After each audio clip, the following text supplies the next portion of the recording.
لال و یاقوت وغیرہ سے جڑے ہوئے تختوں پر آمنے سامنے تکیا لگائے ہوئے نوجوان خدمت گزار جو ہمیشہ ایک ہی حالت میں رہیں گے ان کے آس پاس پھریں گے، یعنی آب خورے اور آفتابے اور صاف شراب کے گلاس لے لے کر اس سے نہ تو سر میں درد ہوگا اور نہ ان کی عقلیں زائل ہوں گی، اور میوے جس طرح کے ان کو پسند ہوں، اور پرندوں کا گوشت جس قسم کا ان کا جی چاہے، اور بڑی بڑی آنکھوں والی حوریں جیسے حفاظت سے طے کیے ہوئے آبدار موتی۔ یہ ان کے اعمال کا بدلہ ہے جو وہ کرتے تھے۔ وہاں نہ بےہودہ بات سنیں گے اور نہ گالی گلوچ، ہاں ان کا کلام سلام سلام ہوگا۔ اور دانے ہاتھ والے سبحان اللہ، داہنے ہاتھ والے کیا ہی عیش میں ہیں،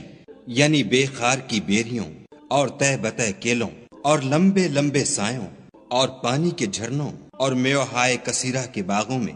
جو نہ کبھی ختم ہوں اور نہ ان سے کوئی روکے، اور اونچے اونچے فرشوں میں ہم نے ان حوروں کو پیدا کیا تو ان کو کنواریاں بنایا، اور شوہروں کی پیاریاں اور ہم عمر، یعنی داہنے ہاتھ والوں کے لیے